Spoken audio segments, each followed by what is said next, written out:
Donald Trump visits the US-Mexico border in Texas and once again says that Mexico will fund the construction of his new wall. The president continues to lock horns with Democrat leaders over the $5.7 billion price tag of the project. Nicolas Maduro is sworn in for a second term as president of Venezuela. The embattled leader faces criticism internationally, but also from Latin American neighbors. And uncertainty continues in the Democratic Republic of Congo as Felix Tshisekedi is given as the provisional winner of the presidential elections. The powerful Catholic Church believe that another candidate has won the vote. Our correspondent in Kinshasa will be updating us with the very latest. Hello and thank you very much for watching us on France 24. I'm Simon Harding. We start in the United States, where the government shutdown moves into its 20th day. The row between President Donald Trump and Democrat leaders continues over the price tag of the Mexico wall. $5.7 billion are needed, and Trump once again claimed that Mexico would pay for that cost. In an effort to gain support for his project, the president visited Texas, where he met Border Patrol agents and relatives of murdered victims killed by illegal immigrants to the U.S. Donald Trump seeking a foundation of popular support.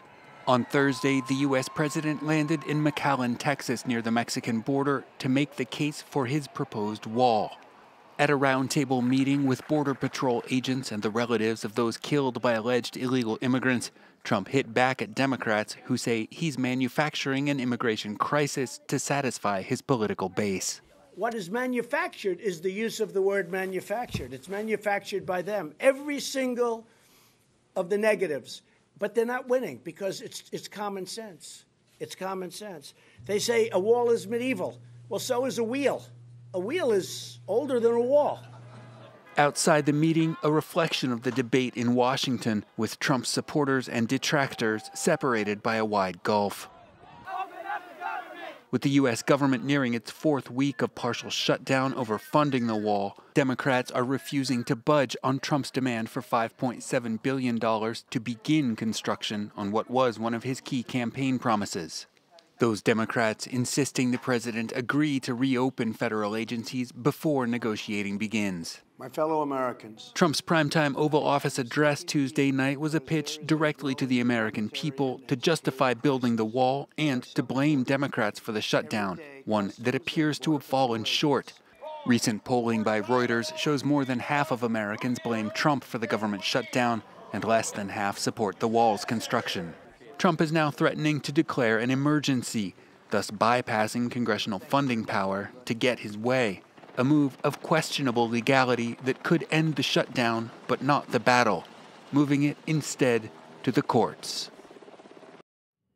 Well, time is running out for the U.S. government to find a solution to the standoff between Democrats and the president.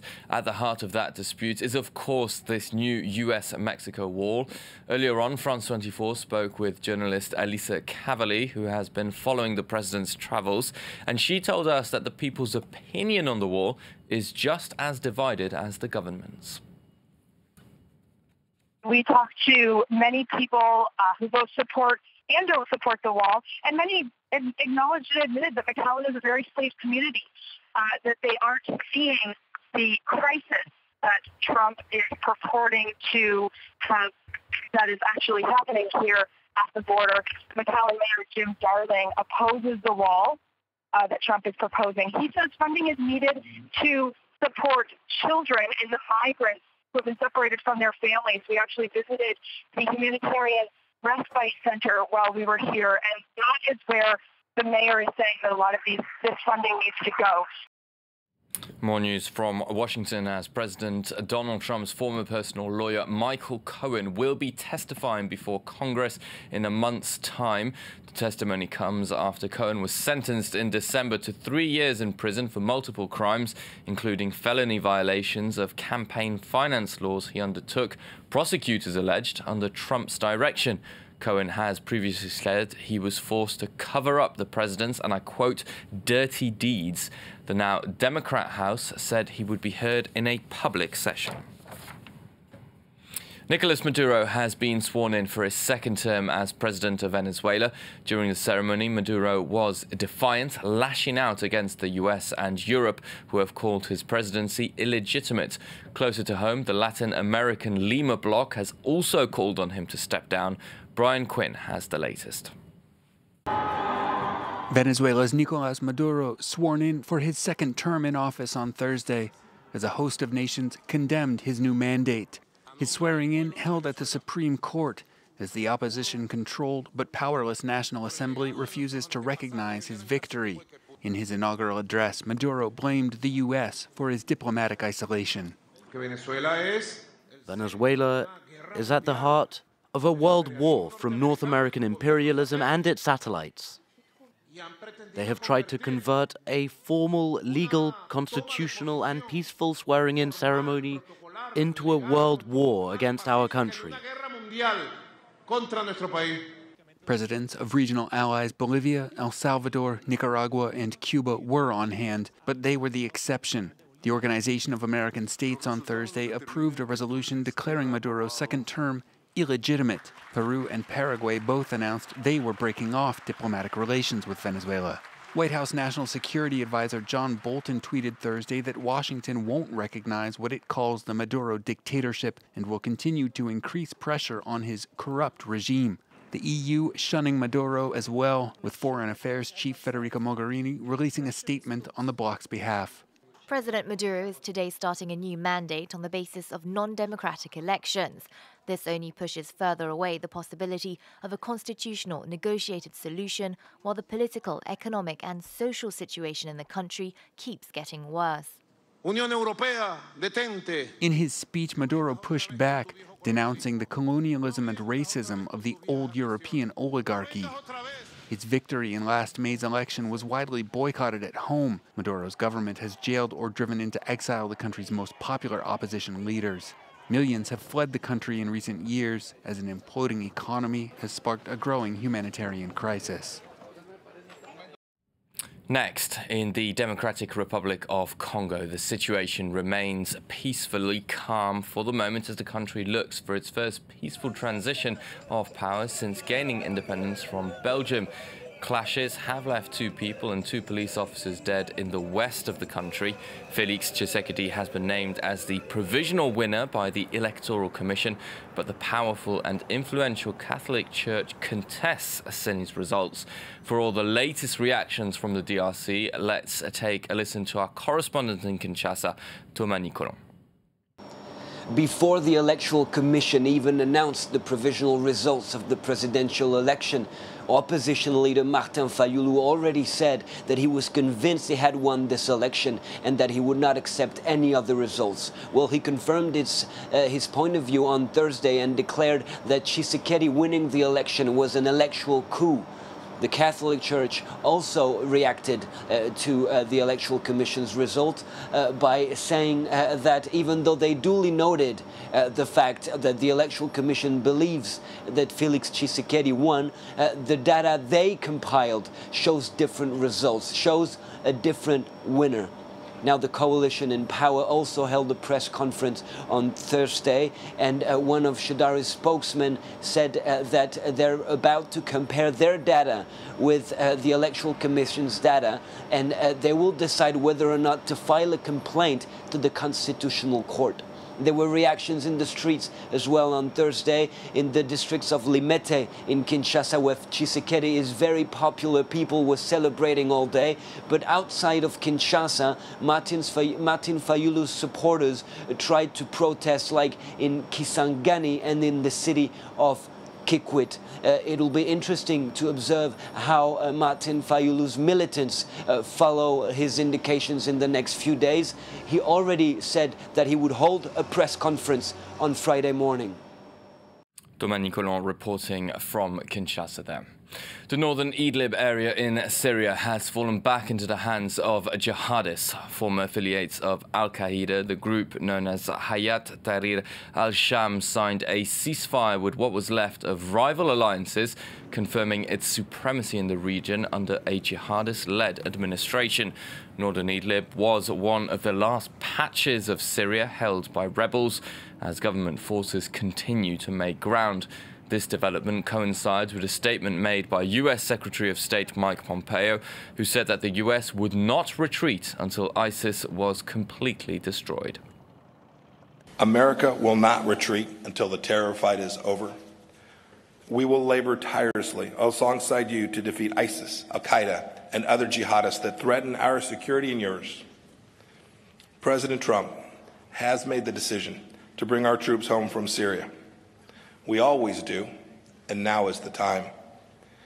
But this isn't a change of mission. We remain committed to the complete dismantling of ISIS, the ISIS threat, and the ongoing fight against radical Islamism in all of its forms. But as President Trump has said, we're looking to our partners to do more, and in this effort, we will do so going forward, together.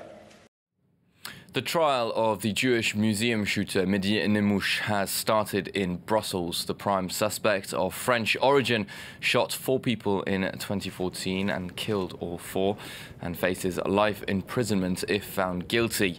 Part of the trial will also focus on the facts he fought for ISIS in Syria. For more on the day's trial, we spoke to Dr. Lewis Harrington of the University of Loughborough, a lecturer in international security who looked at the profile of Nemmouche.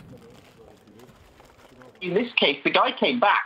Why didn't he stay there in Syria? Maybe because he was struggling to actually stay clean and sober. And actually, we see that. We take the guy, the German market guy, Anis Amri. That guy was high on cocaine on Christmas Day when he ran a truck into the Christmas shoppers. We're seeing a number of these guys. Actually, they're trying to sort their lives out. They're relapsing. And then isolating, full of resentment. And this is just another case. They're so similar now. You could almost predict it. You can look at a database of 1,000 suspects, and it's possible now to filter it, which means the intelligence services really have got a lot more tools now, and yet we're still seeing attacks of this nature.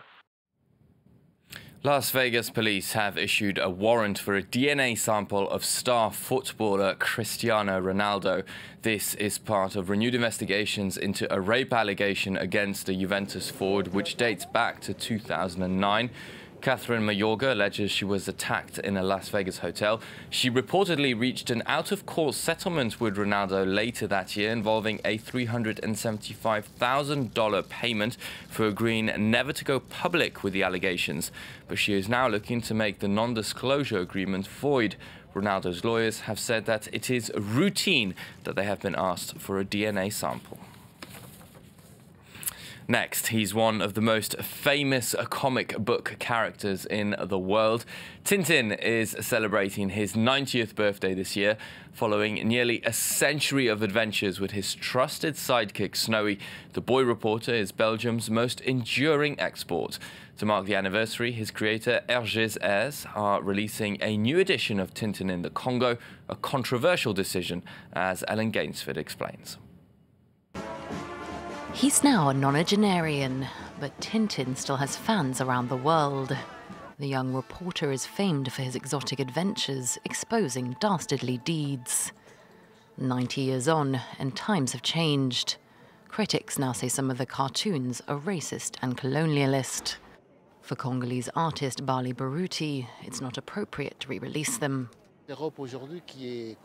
Europe is going through an identity crisis, a fall back into nationalist ideas of identity. We really ask ourselves if it's the right moment to republish Tintin in the Congo, the first version, which still has the same problems. Tintin in the Congo features caricatured African characters wearing loincloths, as a boy journalist grapples with diamond smugglers and big game hunters. Its publishers have defended their decision to remaster it.